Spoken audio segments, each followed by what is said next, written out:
அனைவருக்கும் வணக்கம் மாணவர்களே.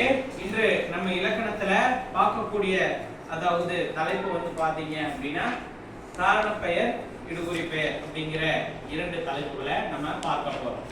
அதாவது நம்ம முன்னோர்கள் வந்து பெயர்களை வழங்கும் அடிப்படையில தான் இத பிரிச்சிருக்கிறாங்க. முதலாவதாக உங்களுக்கு நான் இடுகுறி பெயர் அப்படிங்கறத என்னங்கறத சொல்ல போறேன்.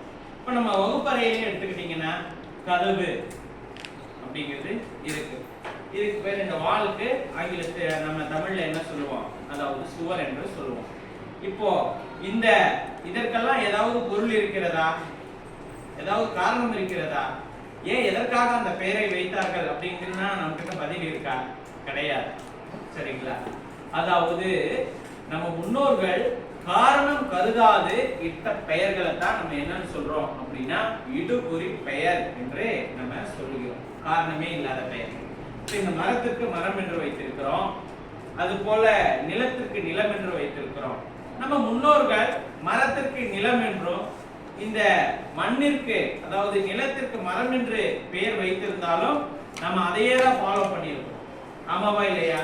நம்ம முன்னோர்கள் எப்படி பெயர் வைத்தாங்களோ அதை தான் நம்ம பாரம்பரியமா தொடர்ந்து பெயர் வைத்துக் கொண்டு அந்த பெயர்களையே கூறிக்கொண்டே வருகிறோம். இப்படி காரணம் எதுவும் இல்லாம காரணமே கருதாம இட்ட பெயர்களை தான் நம்ம என்னன்னு சொல்றோம் அப்படின்னா இடுகுறி பெயர் என்று நம்ம சொல்லுகின்றோம். எடுத்துக்காட்டுக்கு மண், மரம், காற்று இதெல்லாமே எந்த விதமான ஒரு காரணமுமே இல்லாம நம்ம முன்னோர்கள் வைத்திருக்கிறாங்க. இதற்கு தான் என்ன சொல்றோம் அப்படின்னா இடுகுறி பெயர் என்று நம்ம சொல்லுகிறோம். மாணவர்களே, அதாவது இந்த இடுகுறி பெயரை இரண்டு வகையாக நம்ம பிரிக்கலாம். அதாவது இடுகுறி பொது பெயர், இடுகுறி சிறப்பு பெயர் என்று நம்ம வைக்கலாம். அதாவது பாத்தீங்க அப்படின்னா இடுகுறி பொது பெயர் அப்படின்னா என்னன்னா காரணம் கருதாது வைத்த பெயர், எல்லாத்துக்கும் பொதுவான ஒரு பெயர் அப்படிங்கிறது தான். இப்ப எடுத்துக்காட்டுக்கு வந்து பாத்தீங்கன்னா மரம். இப்ப மரம், காடு அப்படிங்கிற ஒரு எடுத்துக்காட்டு நீங்க வைத்துக் கொள்ளலாம். இப்ப மரத்துல எத்தனையோ வகையான மரங்கள் இருக்கிறது. ஆமாவா? ஆமா.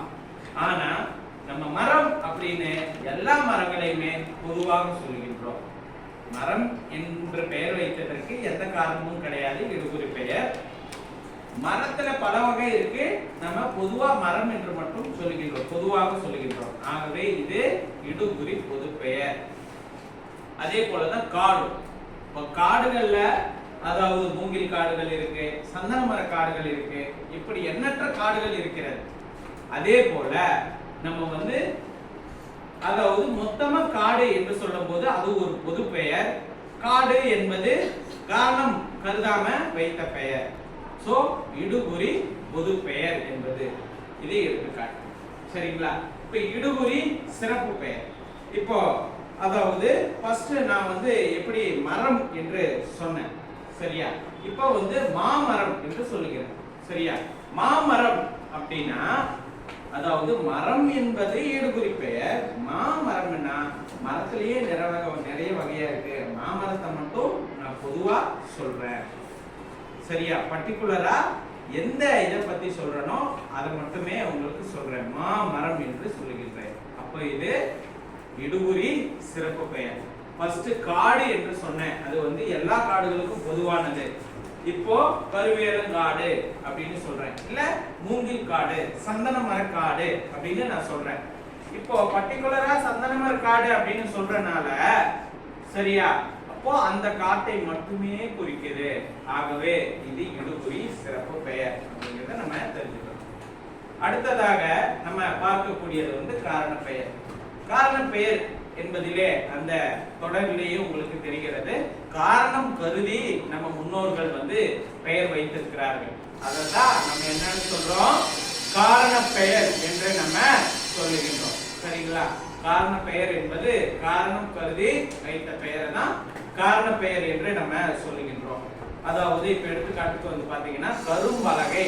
இப்ப பிளாக் போர்டு நம்ம வகுப்புல யூஸ் பண்றது பசும் பலகை. சரியா? பச்சை கலர்ல இருக்கு பலகை, போர்டு தான் நம்ம என்ன சொல்றோம், அதாவது பலகை என்று சொல்லுகின்றோம். பசும்பலகை, கரும்பலகை காரணம் கருதி அந்த பெயர்களை வைத்திருக்கிறாங்க. சரிங்களா? பிறகு வந்து பாத்தீங்கன்னா நாற்காலி, நான்கு கால்கள் இருக்கிறதுனால தான் அதற்கு நாற்காலி என்கின்ற பெயர். 3 கால்கள் இருப்பத என்ற முக்காலி என்று சொல்வார்கள். 4 கால்கள் இருக்கிறதுனால நாற்காலி என்று சொல்கின்றார்கள். அப்ப இது போல காரணம் கருதி நம் முன்னோர்கள் வைத்த பெயரை தான் நம்ம என்ன சொல்றோம்? காரண பெயர் என்று சொல்கின்றோம். எப்படி இடுகுறி பெயரை 2 வகையாக பிரிச்சோமோ அதே போலதான் காரண பெயர்ல வந்து பாத்தீங்க அப்படின்னா காரண பொது பெயர் என்று இருக்கு, காரண சிறப்பு பெயர் என்பதும் இருக்கு. இப்ப வந்து பாத்தீங்க எடுத்துக்காட்டுக்கு பறவை, அதாவது பறவை அப்படிங்கிறது பறக்கிறதுனால அதற்கு பறவை அப்படிங்கிற பெயர் வைத்திருக்கிறாங்க. சோ அது வந்து காரண பெயர். இப்போ எத்தனையோ வகையான பறவைகள் இருக்கு, ஆனா நம்ம பொதுவா பறவை அப்படின்னு சொல்றதுனால, சரி புது பெயர் பறவை சொல்றதுனால அது காரண பொது பெயர். இப்போ வந்து எடுத்துக்காட்டுக்கு அடுத்ததாக வந்து பாத்தீங்க அப்படின்னா உங்களுக்கு அணி, அணி என்றால் அணிகலன்கள். ஒரு பர்டிகுலரான ஒரு அணிகலன்களை சொல்லல, அணிவதனால அது அணிகலன்கள் அப்படிங்கிற பெயர் வச்சிருக்கிறோம். சோ அது வந்து காரண பெயர், காரண பொது பெயர். இப்போ அதுலயே வந்து பாத்தீங்க அப்படின்னா காரண சிறப்பு பெயர் அப்படிங்கிற 2ஆம் வகையை பார்க்க போறோம். அதாவது எடுத்துக்காட்டுக்கு மரங்கொத்தி. மரங்கொத்தினா என்ன? அதாவது மரத்தை கொத்துகின்ற ஒரு பறவை அப்படிங்கிறது தான் பெயர். சரியா? அப்போ பறவைகள் இனத்துல நிறைய வகைகள் இருக்கு. இங்க பர்டிகுலரா மரங்கொத்தி, மயில், குயில் அப்படிங்கிற அந்த குறிப்பிட்ட ஒன்றை ஸ்பெசிபிக்கா இருக்கிறத நம்ம சொல்றது வந்து பாத்தீங்க அப்படின்னா அதுதான் காரண சிறப்பு பெயர். பறவை என்பது காரண பொது பெயர். இதுலயே பறவை இனத்துல பர்டிகுலரா நம்ம ஒண்ணு சொல்றோம் அப்படிங்கிற பட்சத்துல அதுதான் காரண சிறப்பு பெயர் அப்படிங்கிறத நம்ம தெரிஞ்சுக்கணும். ஆகவே நம்ம காரணம் கருதாமல் இட்ட பெயர் இடுகுறி பெயர், காரணம் கருதி வைத்த பெயர் காரண பெயர் என்பதை நம்ம அனைவருமே தெரிந்து கொள்ளணும். மாணவர்களே, அடுத்த வகுப்பிலே சந்திக்கலாம். அனைவருக்கும் நன்றி.